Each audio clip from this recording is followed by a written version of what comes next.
सल्लल्लाहु ताला अला मुहम्मद सल्लल्लाहु ताला अलैहि वसल्लम। गफ़लत सां रात जो क़याम। हज़रत सैयदना अबू हुरैरा रज़ियल्लाहु ताला अन्हु का रिवायत आहे, अल्लाह पाक जे सच्चे नबी सल्लल्लाहु ताला अलैहि वसल्लम जन इरशाद फरमायो, तमाम घणा रात में क़याम करण वारा अहिड़ा आहिनि जिन खे क़याम मां सिर्फ़ जागण मिलंदो आहे। सरकार मदीना सल्लल्लाहु अलैहि वसल्लम जो फरमान नसीहत निशान आहे, अल्लाह पाक उन अमल खे क़बूल नाहे फरमाईंदो जंहिंमें बानो पंहिंजे बदन सां गॾु पंहिंजी दिलि हाज़िर न करे। सहाबी इब्न सहाबी हज़रत सैयदना अब्दुल्लाह बिन अब्बास रज़ियल्लाहु ताला अन्हुमा फरमाइनि था, गौर फ़िक्र सां बरकतू नमाज़ पढ़णु गाफ़िल दिल सां सॼी राति इबादत करण खां बहितर आहे।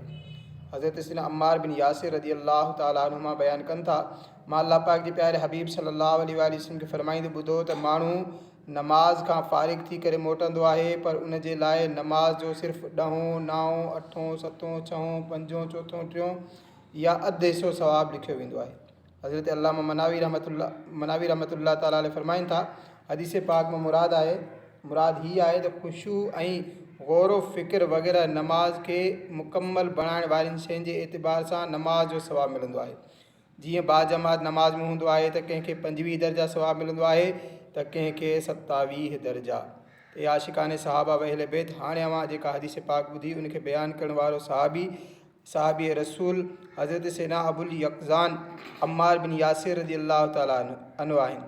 सहाबा किराम अलैहिम रिदवान जी वॾी अज़मत आहे। मक्की मदनी आका सल्लल्लाहु अलैहि वसल्लम जो फरमान आली शान आहे, मुंहिंजी उम्मत में मुंहिंजे सहाबा जी मिसाल खाधे में लूण वांगुरु आहे त खाधो बिना लूण जे दुरुस्त नाहे थींदो।